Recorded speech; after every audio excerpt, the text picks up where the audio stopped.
Hello friends, welcome back to study कर। मैं हूं आपका दोस्त प्रभाकर। मंथली करंट अफेयर्स में आज हम आपके साथ डिस्कस करेंगे मई 2022 के मोस्ट और सिलेक्टेड क्वेश्चन।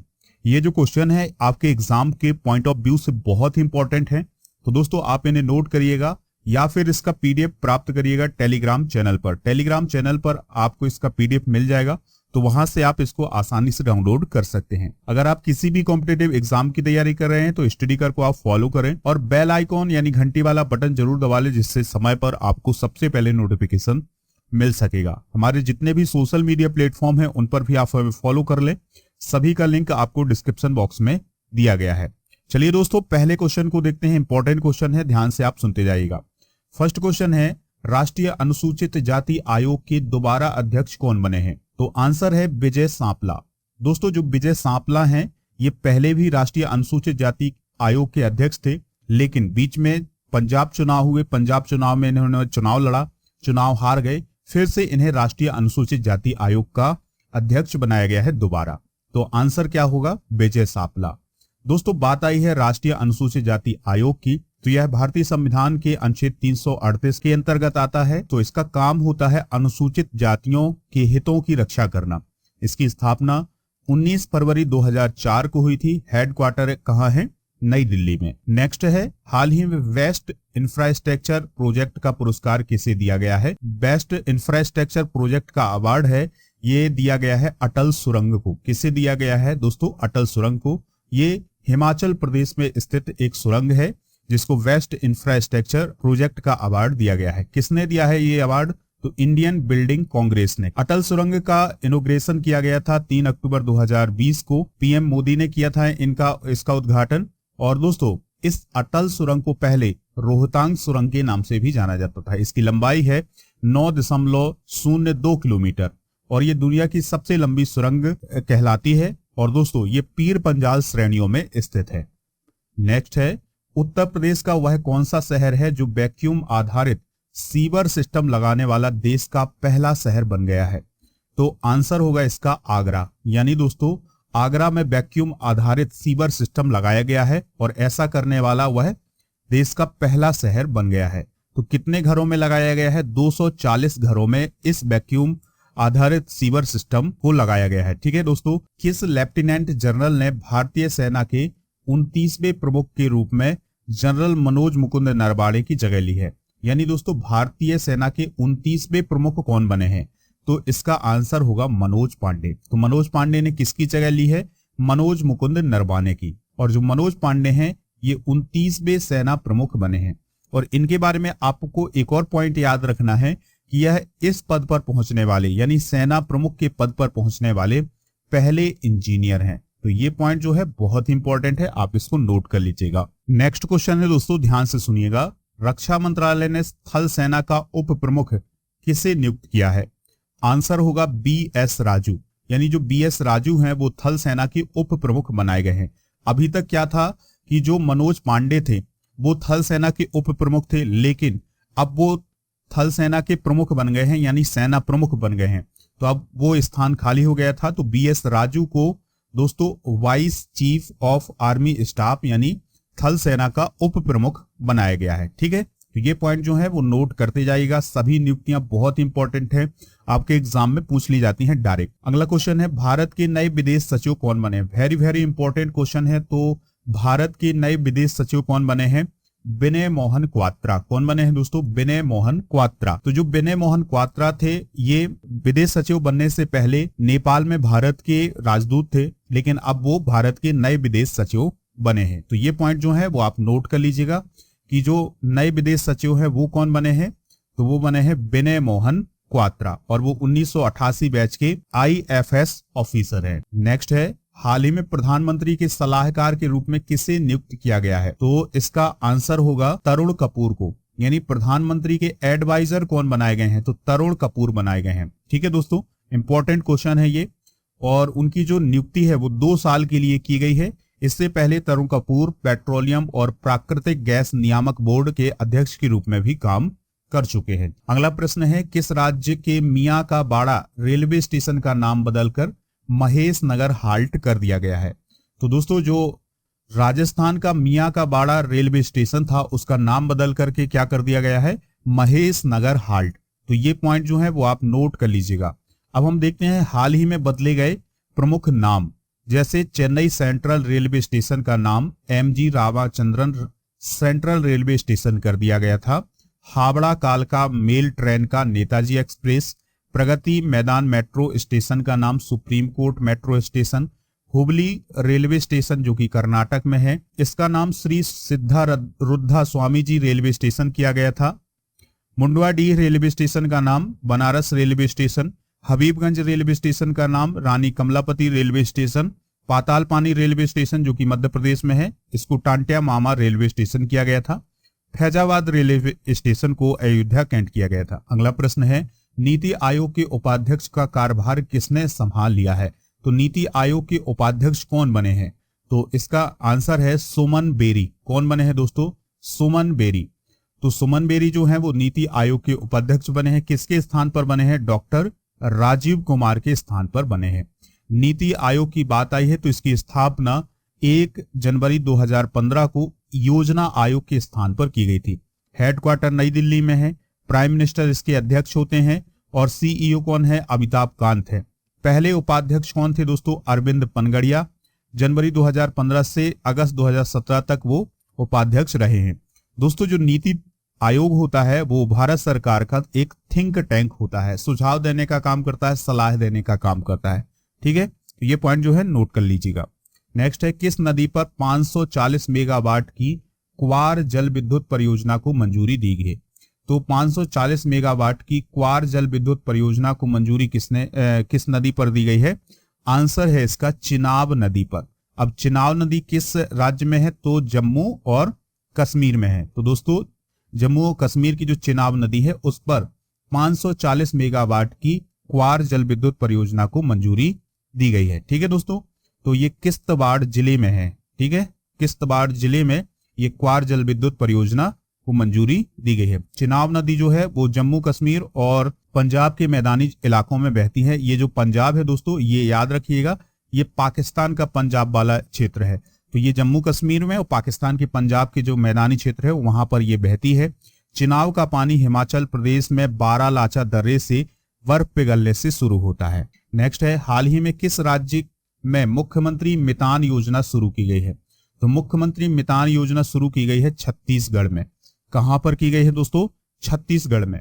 तो दोस्तों मुख्यमंत्री मितान योजना में नागरिकों को 100 से अधिक सरकारी सेवाएं जो है वो घर पर ही उपलब्ध हो जाएंगी। इस पर आपको एक टोल फ्री नंबर दिया गया है, उस पर आपको सभी जानकारी बतानी होगी। और फिर जो नागरिक सेवाएं हैं जो सरकार के द्वारा दी जाती हैं, जैसे कोई प्रमाण पत्र बनवाना हो या फिर कुछ भी काम करवाना हो सरकार के माध्यम से, तो वो योजना का लाभ जो है वो आपको आपके दरवाजे पर मिल सकता है। अगला प्रश्न है, रेलवे सुरक्षा बल द्वारा 5 अप्रैल से 30 अप्रैल तक कौन सा ऑपरेशन चलाया गया था?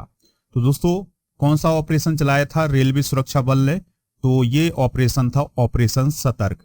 कौन सा ऑपरेशन था? ऑपरेशन सतर्क। ठीक है, इसका उद्देश्य था अवैध शराब और अवैध तंबाकू प्रोडक्ट को रोकना, यानी उनके खिलाफ कार्रवाई करना। तो दोस्तों अगर आपको ये लेक्चर पसंद आ रहा है तो आप इसे लाइक करें और शेयर जरूर कर दें सभी दोस्तों को सभी सोशल मीडिया प्लेटफॉर्म पर। नेक्स्ट क्वेश्चन है, केंद्रीय प्रत्यक्ष कर बोर्ड जिसे सीबीडीटी बोलते हैं, उसके चेयरपर्सन का अतिरिक्त प्रभार किसे दिया गया है? तो दोस्तों सीबीडीटी के जो चेयरपर्सन का अतिरिक्त प्रभार है वो दिया गया है किसे? संगीता सिंह को। किसे दिया गया है दोस्तों? संगीता सिंह को। ठीक है, तो 1986 बैच की भारतीय राजस्व सेवा की ऑफिसर संगीता सिंह को केंद्रीय प्रत्यक्ष कर बोर्ड यानी सीबीडीटी का चेयरमैन बनाया गया है। ठीक है, उन्होंने किसका स्थान लिया है? जेबी महापात्रा का। नेक्स्ट है, दुनिया का सबसे लंबा कांच पुल किस देश में बनाया गया है? तो दुनिया का सबसे लंबा कांच पुल जो है वो वियतनाम में बनाया गया है। नेक्स्ट है, प्रियंका मोहिते का संबंध किस राज्य से है जिन्होंने हाल ही में कंचनजंगा चोटी पर तिरंगा फहराया है?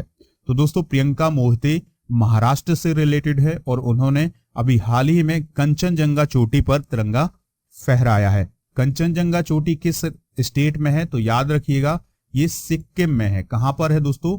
सिक्किम में। ठीक है, तो सिक्किम राज्य में है कंचनजंगा चोटी और उस पर अभी हाल ही में प्रियंका मोहिते ने फतह हासिल की है। तो दोस्तों प्रियंका मोहिते ने एक हिस्ट्री को क्रिएट किया है और वो 8000 मीटर से ऊंची 5 चोटियों पर फतह करने वाली पहली भारतीय महिला बन गई हैं। तो ये पॉइंट जो है सबसे इंपॉर्टेंट पॉइंट है कि वो 8000 मीटर से भी ऊंची 5 चोटियों को फतह करने वाली पहली महिला कौन है?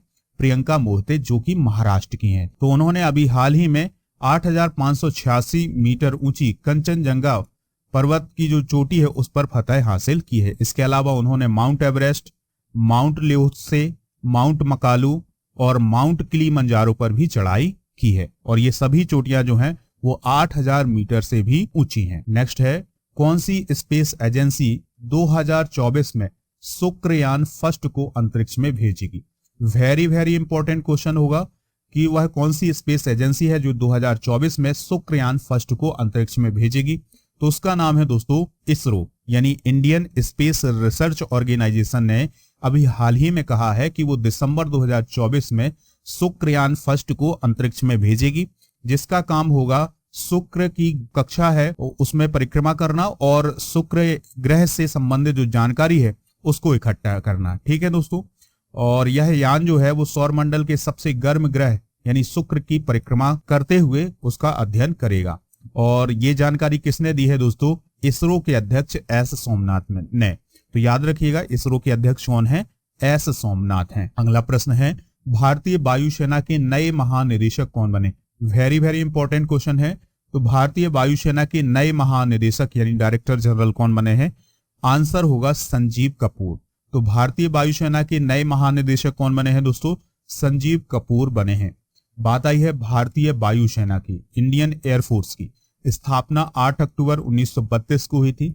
नई दिल्ली में इसका हेडक्वार्टर है। वायुसेना दिवस 8 अक्टूबर को मनाया जाता है। एयरफोर्स के चीफ कौन है? वी आर चौधरी हैं। वायुसेना के उप प्रमुख कौन है? संदीप सिंह हैं। अगला प्रश्न है, कमलप्रीत कौर किस खेल से रिलेटेड है जिन्हें हाल ही में निलंबित कर दिया गया है? तो ये हैं दोस्तों डिस्कस थ्रो से। जो कमलप्रीत कौर हैं ये डिस्कस थ्रो से संबंधित हैं और इन्हें अभी हाल ही में प्रतिबंधित किया गया है, यानी इन पर बैन लगाया गया है, क्योंकि दोस्तों इन्होंने कुछ प्रतिबंधित पदार्थों का उपयोग किया था। यानी कि जब इनका टेस्ट हुआ तो ये पाया गया कि इन्होंने अपने खेल के समय कुछ प्रतिबंधित पदार्थ लिए थे। ठीक है दोस्तों, इसलिए उन्हें निलंबित यानी सस्पेंड कर दिया गया है, यानी अभी किसी प्रतियोगिता में भाग नहीं ले सकती है। नेक्स्ट है, लाडली लक्ष्मी योजना 2.0 की शुरुआत किस राज्य में हुई है? तो आंसर है मध्य प्रदेश। तो मध्य प्रदेश के जो चीफ मिनिस्टर हैं शिवराज सिंह चौहान, उन्होंने अभी हाल ही में लाडली लक्ष्मी योजना 2.0 को शुरू किया है। चूंकि जो लाडली लक्ष्मी योजना है ये 2007 से मध्य प्रदेश में लागू है, लेकिन अब इसका सेकेंड वर्जन अभी शुरू किया है किसने? शिवराज सिंह चौहान ने। ठीक है दोस्तों, इसका उद्देश्य है बालिकाओं की लिंगानुपात, एजुकेशन और हेल्थ की स्थिति में सुधार करना। ठीक है, इसके अलावा लड़कियों की जो शैक्षिक और शादी के खर्च हैं वो भी सरकार के द्वारा उठाए जाएंगे, तो उनमें वित्तीय सहायता की जाएगी। नेक्स्ट क्वेश्चन है, विश्व खाद्य पुरस्कार 2022 यानी वर्ल्ड फूड प्राइज किसने जीता? तो दोस्तों वर्ल्ड फूड प्राइज जो है वो सिंथिया रोसे नजबेग ने जीता है। किसने? सिंथिया रोसे नजबेग। वेरी वेरी इंपॉर्टेंट क्वेश्चन होगा कि विश्व खाद्य पुरस्कार 2022 को किसने जीता है? सिंथिया रोसे नजबेग ने। नेक्स्ट क्वेश्चन है, उस व्यक्ति का नाम क्या है जिसने रिकॉर्ड 26वीं बार माउंट एवरेस्ट पर्वत को फतह किया है? बहुत ही इंपॉर्टेंट क्वेश्चन होगा दोस्तों। तो उस व्यक्ति का नाम क्या है जिसने 26वीं बार माउंट एवरेस्ट पर्वत पर फतह हासिल की है? तो उनका नाम है कामी रीता। क्या नाम है दोस्तों? कामी रीता। तो ये जो है ये नेपाल के व्यक्ति हैं और उन्होंने रिकॉर्ड 26वीं बार माउंट एवरेस्ट पर फतह हासिल की है। ये पॉइंट जो है वो नोट करिएगा। दोस्तों जो कामी रीता शेरपा है ये 1994 में पहली बार माउंट एवरेस्ट पर गए थे। कब? 1994 में पहली बार ये माउंट एवरेस्ट पर गए थे और अब जो है वो 26वीं बार माउंट एवरेस्ट पर पहुंचे हैं। नेक्स्ट है, पंडित शिव कुमार शर्मा का हाल ही में निधन हो गया है, वह कौन सा वाद्य यंत्र बजाते थे? तो दोस्तों बहुत इंपॉर्टेंट क्वेश्चन होगा एग्जाम के लिए कि जो पंडित शिव कुमार शर्मा है वह कौन सा वाद्य यंत्र बजाते थे जिनका हाल ही में निधन हुआ है? आंसर होगा संतूर। जो संतूर है दोस्तों ये जम्मू और कश्मीर का पारंपरिक एक वाद्य यंत्र है और इसको पूरे विश्व में, पूरे भारत में पहचान दिलाने का काम जो है वो किसने किया था? पंडित शिव कुमार शर्मा ने। तो दोस्तों पंडित शिव कुमार शर्मा का अभी हाल ही में 84 साल की उम्र में मुंबई में निधन हो गया है। पंडित शिव कुमार शर्मा को 1986 में संगीत नाटक एकेडमी अवार्ड, 1991 में पद्मश्री और 2001 में पद्म विभूषण सम्मान से सम्मानित किया गया था। मियामी ग्रैंड प्रिक्स का खिताब किसने जीता? तो इसका आंसर होगा मैक्स वेरस्टैपेन ने। जो मैक्स वेरस्टैपेन है ये रेड बुल के खिलाड़ी हैं, याद रखिएगा किसके खिलाड़ी हैं? रेड बुल के खिलाड़ी हैं और ये नीदरलैंड के हैं। कहाँ के हैं दोस्तों? नीदरलैंड के। तो उन्होंने अभी हाल ही में मियामी ग्रैंड प्रिक्स का खिताब जो है वो अपने नाम किया है। नेक्स्ट क्वेश्चन है 10 मई को दक्षिण कोरिया के नए राष्ट्रपति कौन बने हैं? यून सुक एयोल। क्या नाम है दोस्तों? यून सुक एयोल। तो यून सुक एयोल जो है वो साउथ कोरिया के प्रेसिडेंट बने हैं और साउथ कोरिया के प्रेसिडेंट के रूप में उन्होंने शपथ ली है। 13वें राष्ट्रपति बने हैं। दोस्तों साउथ कोरिया की बात करें तो यह एशिया महाद्वीप में है और इसकी जो कैपिटल है वो है सियोल। क्या नाम है दोस्तों? सियोल। नेक्स्ट है फोटो जर्नलिस्ट दानिश सिद्दीकी को हाल ही में कौन सा पुरस्कार प्राप्त हुआ है? बहुत ही इंपॉर्टेंट क्वेश्चन होगा दोस्तों। दानिश सिद्दीकी को अभी हाल ही में कौन सा पुरस्कार प्राप्त हुआ है? पुलित्जर पुरस्कार प्राप्त हुआ है। याद रखिएगा कि जो पुलित्जर पुरस्कार है ये पत्रकारिता के क्षेत्र में दिया जाने वाला सर्वोच्च पुरस्कार है। ठीक है दोस्तों, इसे पत्रकारिता का नोबेल प्राइज भी बोलते हैं। तो दानिश सिद्दीकी को यह पुरस्कार प्राप्त हुआ है। दानिश सिद्दीकी भारत के हैं तो इसलिए आपको याद रखना होगा। दानिश सिद्दीकी के साथ उनके सहयोगी अदनान आबिदी, सना इरशाद और अमित दबे को भी यह पुरस्कार प्राप्त हुआ है। ठीक है दोस्तों, जो दानिश सिद्दीकी थे और उनके जो सहयोगी थे वो रायटर्स समाचार एजेंसी के लिए काम करते थे। दानिश सिद्दीकी का पिछले साल निधन हो गया था जब वह अफगानिस्तान में रिपोर्टिंग कर रहे थे। जब तालिबान जो है वो अफगानिस्तान पर कब्जा कर रहा था उसी समय वो वहां पर रिपोर्टिंग कर रहे थे और उसी समय उनका निधन हो जाता है वहीं पर गोलीबारी में। नेक्स्ट क्वेश्चन है, ध्यान से सुनिएगा, नाटो साइबर रक्षा समूह में शामिल होने वाला पहला एशियाई देश कौन बना है? तो आंसर होगा दक्षिण कोरिया।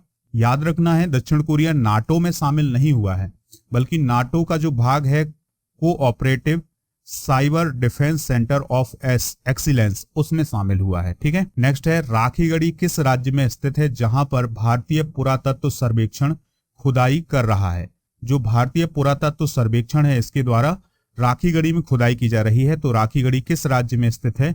हरियाणा राज्य में स्थित है। ठीक है दोस्तों, यहाँ पर जो भारतीय पुरातत्व सर्वेक्षण है यानी ASI है उसे खुदाई के दौरान 5000 साल पुराना आभूषण बनाने का एक कारखाना यानी फैक्ट्री की खोज की है। ठीक है दोस्तों, तो जो राखीगढ़ी है ये सिंधु घाटी सभ्यता का एक पुरातात्विक स्थल है जो कि हरियाणा में है और यहाँ पर ASI के द्वारा 32 सालों से खुदाई की जा रही है और यहाँ पर बहुत नई नई चीजें देखने को मिल रही हैं।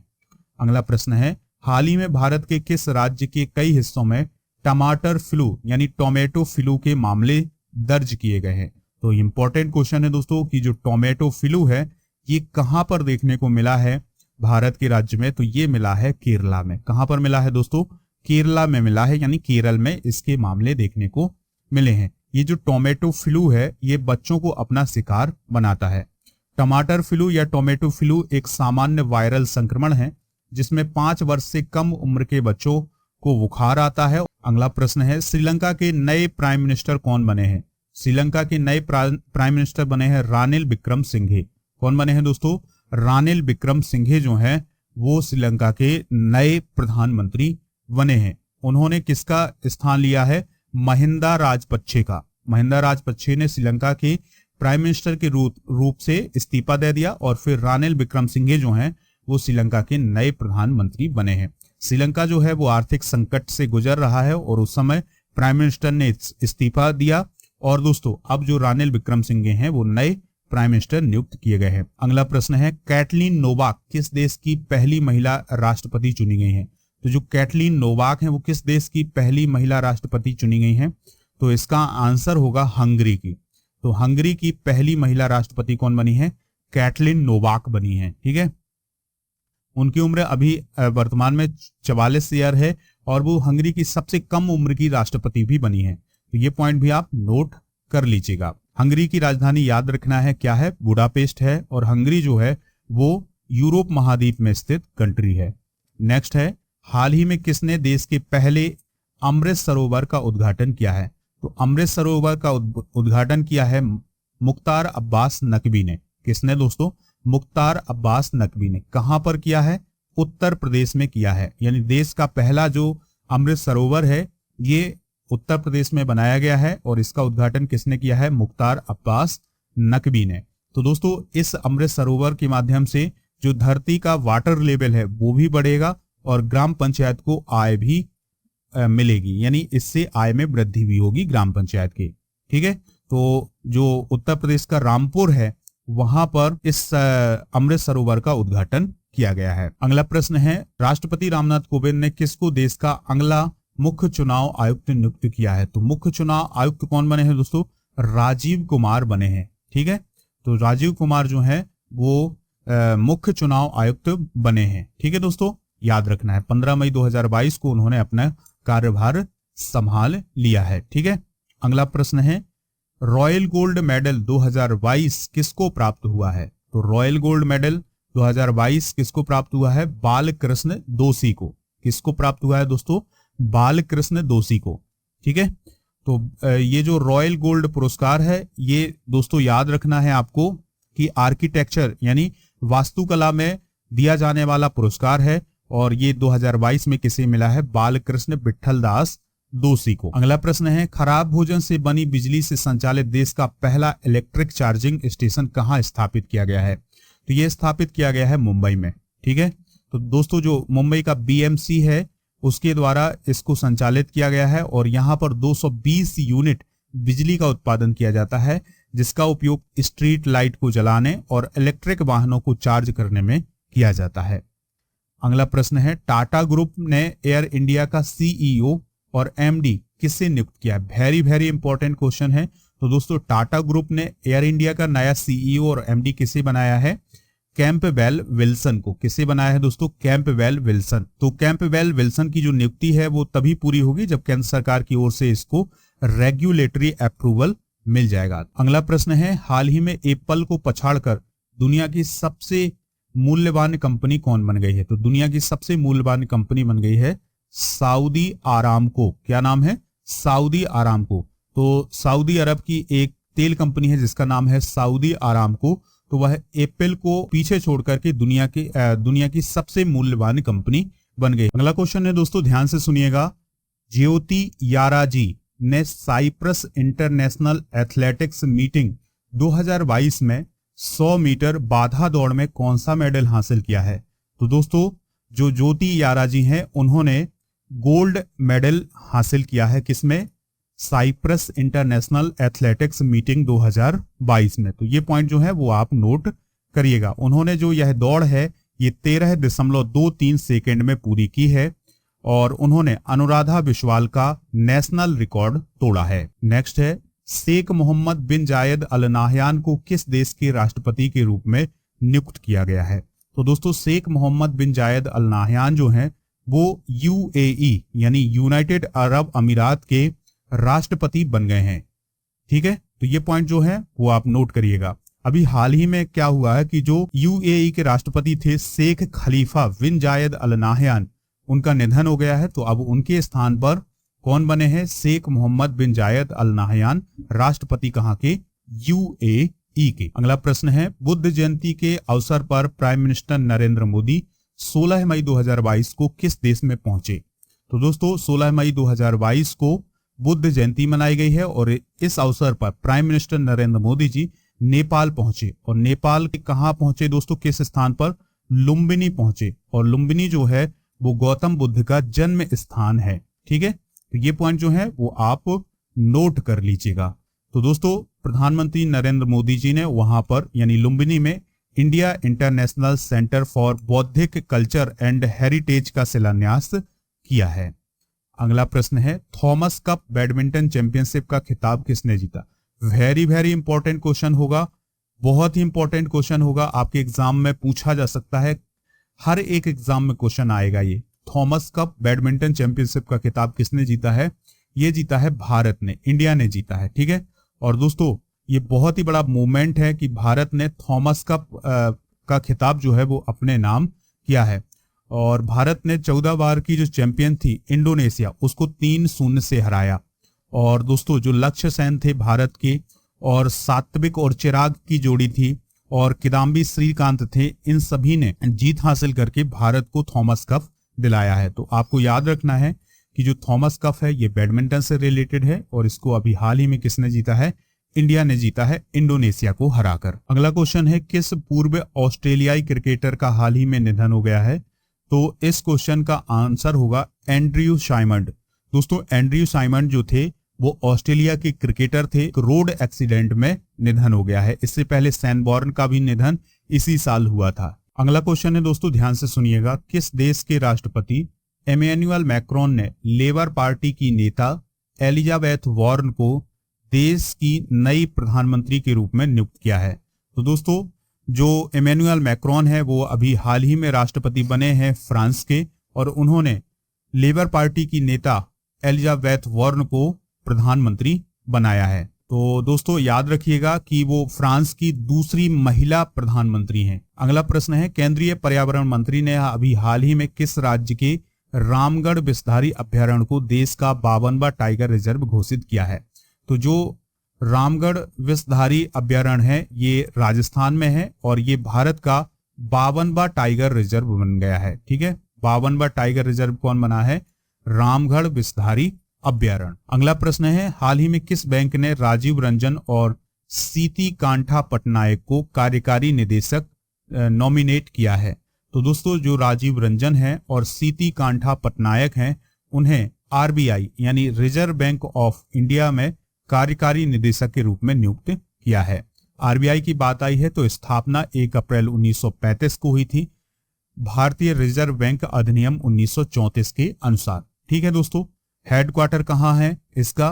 तो वो है वर्तमान में मुंबई में, और जब इसकी स्थापना हुई थी जब इसका हेडक्वार्टर कोलकाता में था। शक्तिकांत दास जो हैं वो वर्तमान में रिजर्व बैंक ऑफ इंडिया के गवर्नर हैं। अगला प्रश्न है, खबरों में रहा चटगांव बंदरगाह किस देश में स्थित है? तो ये बांग्लादेश में स्थित है।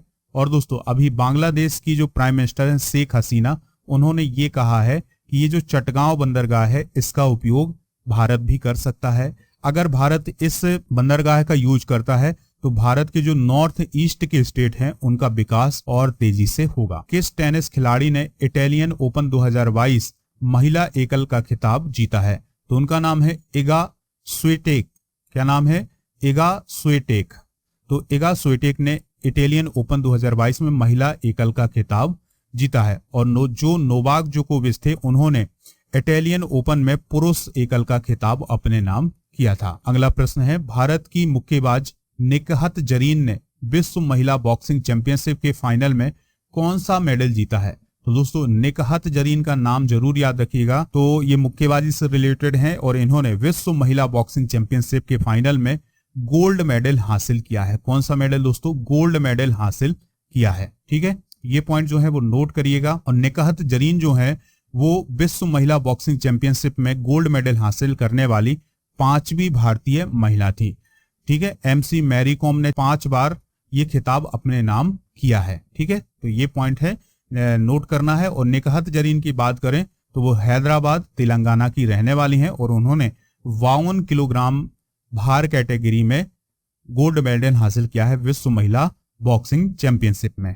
अगला प्रश्न है, बहुत ही इंपॉर्टेंट प्रश्न है, हाल ही में सुप्रीम कोर्ट ने राजीव गांधी हत्याकांड के किस दोषी को रिहा करने का आदेश दिया है? बहुत इंपॉर्टेंट क्वेश्चन है। तो आंसर होगा एजी पैरारीबलन। यानी सुप्रीम कोर्ट ने राजीव गांधी हत्याकांड के दोषी एजी पैरारीबलन को रिहा कर दिया है। दोस्तों इसको रिहा किस अनुच्छेद के तहत किया गया है? 142 के तहत किया गया है। यानी अनुच्छेद 142 के तहत एजी पैरारीबलन को सुप्रीम कोर्ट ने रिहा किया है। तो ये पॉइंट जो है वो नोट करिएगा। 21 मई 1991 को राजीव गांधी की हत्या हुई थी। ये पॉइंट भी आपको नोट करना है। एक बम धमाके में तमिलनाडु में जब ये चुनावी सभा कर रहे थे तभी इनकी हत्या की गई थी। तो उसी में शामिल था कौन? एजी पैरारीबलन। तो उसे अभी हाल ही में सुप्रीम कोर्ट ने रिहा कर दिया है।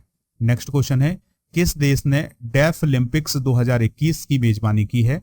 आंसर है ब्राजील। यानी जो डेफ ओलंपिक्स 2021 हुए हैं उसमें की मेजबानी किसने की है?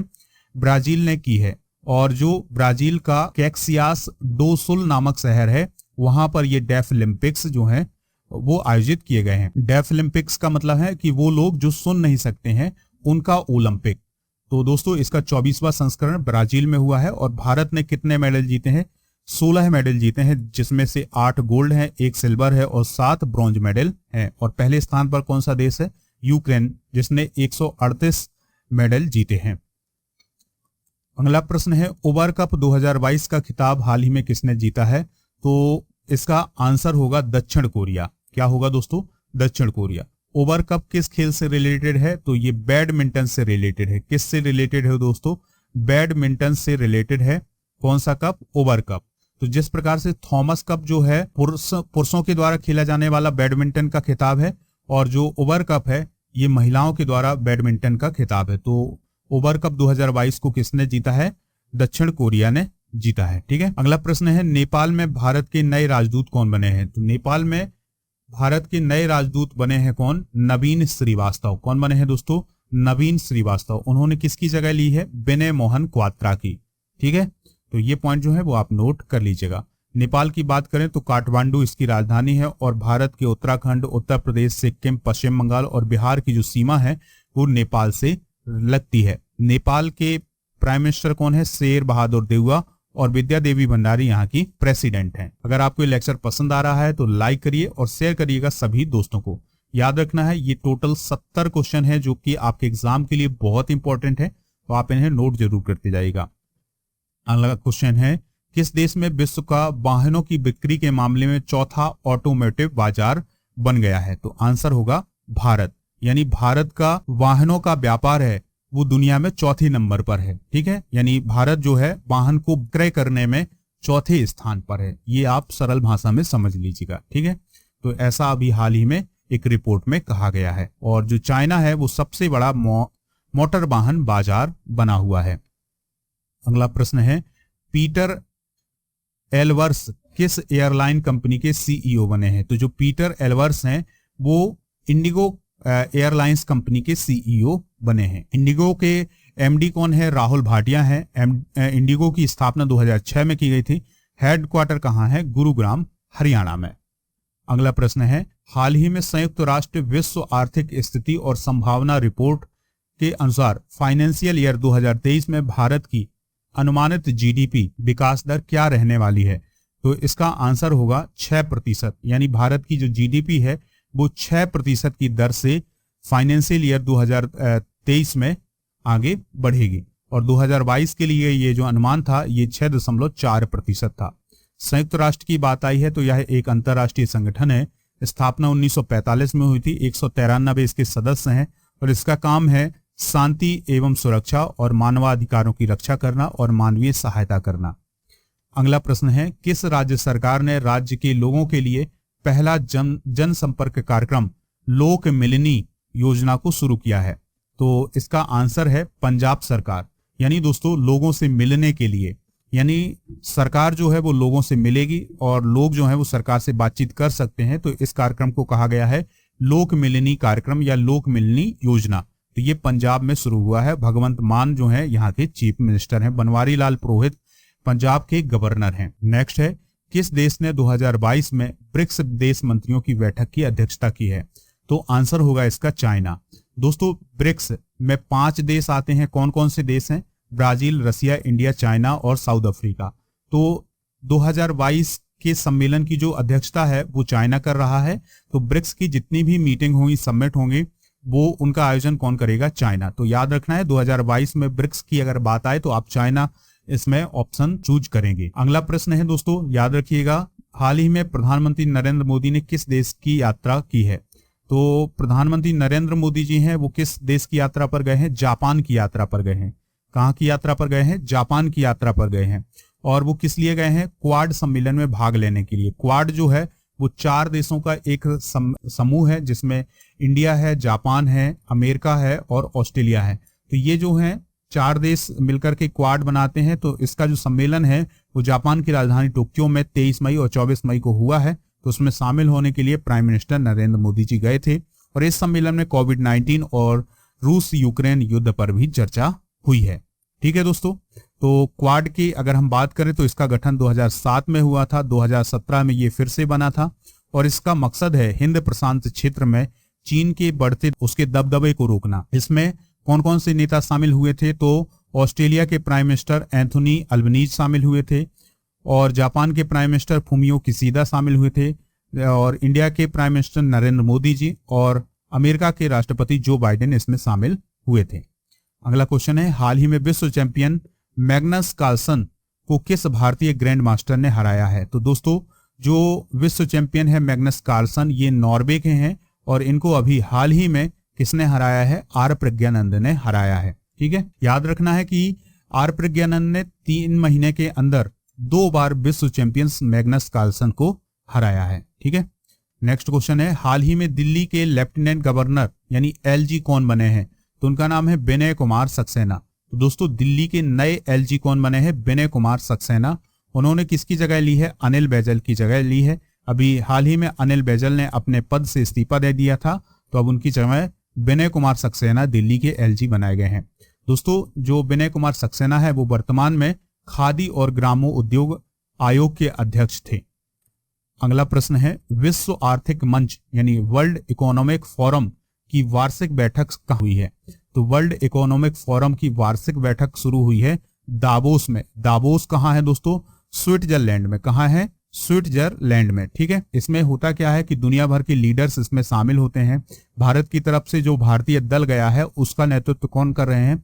पीयूष गोयल। ठीक है, तो इसमें दुनिया भर के नेता शामिल होते हैं और आर्थिक गतिविधियों और सामाजिक मुद्दों पर ये चर्चा करते हैं। ठीक है दोस्तों, याद रखिएगा।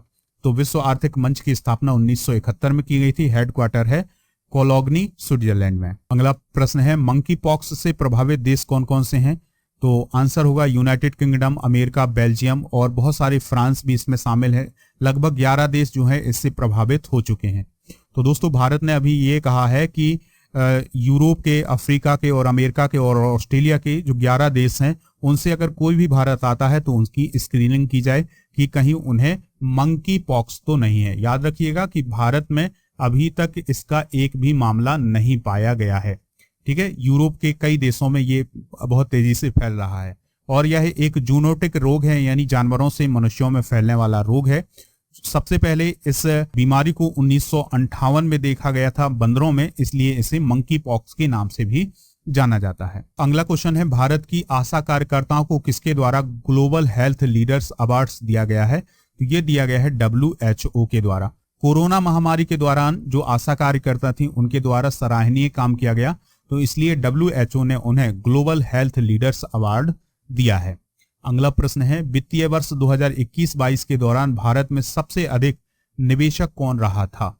यानी 2021-22 में भारत में निवेश करने वाला सबसे बड़ा कौन निवेशक था? तो आंसर है सिंगापुर। दोस्तों, निवेशक का मतलब कि कोई दूसरा देश इंडिया में आकर के निवेश करे यानी पैसा लगाए, मार्केट में पैसा लगाए। अगला प्रश्न है, हाल ही में किसे अप्रैल 2022 महीने के लिए ICC player of the month का अवार्ड मिला है? तो ये मिला है केशव महाराज को। तो साउथ अफ्रीका के क्रिकेटर हैं केशव महाराज, तो उन्हें अप्रैल 2022 माह के लिए ICC player of the month का अवार्ड मिला है। ठीक है दोस्तों, इसके अलावा महिलाओं की बात करें तो ICC women's player of the month का अवार्ड मिला है ऑस्ट्रेलिया की एलिशा हीली को। अगला प्रश्न है, हाल ही में विवेक कुमार को किसका निजी सचिव बनाया गया है?